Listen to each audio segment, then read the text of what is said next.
ঢাকা বিশ্ববিদ্যালয়ের টিএসসি প্রাঙ্গণে বসন্ত উৎসবের বিশেষ আকর্ষণ ছিল বায়োস্কোপ। ইন্টারনেটবিহীন হাতি ঘোড়ার ছবিতে মোবাইল ফোনের বাইরেও দারুণ কিছু পেয়েছে শিশুরা। সিংহ দেখছি, রোমনজনকে দেখছি, এরপরে নদী দেখছি, দৃশ্য দেখছি।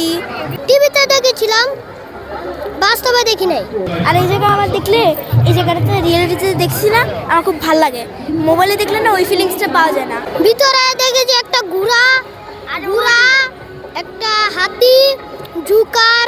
ঐতিহ্যবাহী বিনোদন ছিল বায়োস্কোপ। তবে আধুনিক যুগে বায়োস্কোপের প্রচলন গল্প কথায়। বিশেষ কোনো উপলক্ষে বায়োস্কোপ দেখতে পেয়ে পুরনো স্মৃতি মনের অজান্তেই জেগে ওঠে।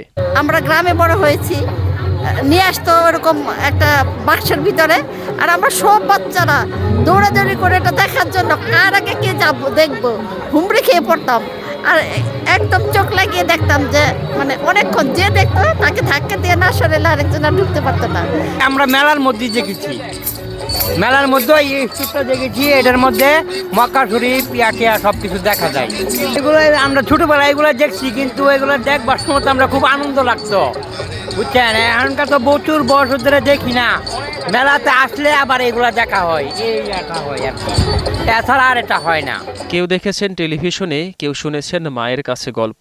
বাস্তবে দেখে ভিন্ন এক অনুভূতি পেয়েছে উৎসবে এসে। আম্মুদের কাছে গল্প শুনছি যে ওনারা ছোটবেলায় দেখছে, আমি ভাবিনি এখানে এসে দেখতে পাবো।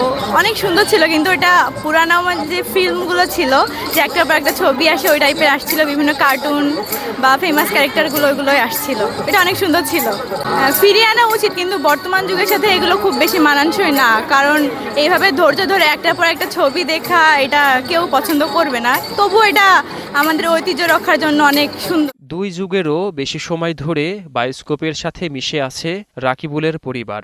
বাবার স্মৃতিময় পেশায় যেন ভিন্ন এক ভালো লাগার খুঁজে পাওয়া।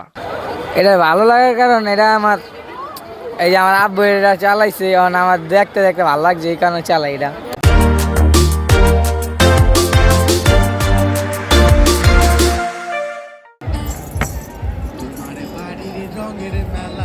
আগের দিনে বিভিন্ন হাটে বাজারে দর্শকদের বায়োস্কোপ দেখিয়ে অনেকের জীবিকা চলত। সেসব মানুষের পেশায় যেমন এসেছে পরিবর্তন, তেমনি ইন্টারনেটের কাছে ধরাশায়ী আজকের বিনোদন। পুরানো সেই কোনো কিছু আর আগের স্মৃতি এখন আর বাচ্চারা, আমাদের একটা শৈশব ছিল, কিন্তু এখন যারা আছে ওদের ওরকম শৈশব নাই, ওরা মোবাইলে বন্দি। ক্ষণিকের জন্য হলেও উপলব্ধি জেগেছে উৎসবে আগতদের। আব্দুল কাদের নাহিদ, 21 টেলিভিশন, ঢাকা।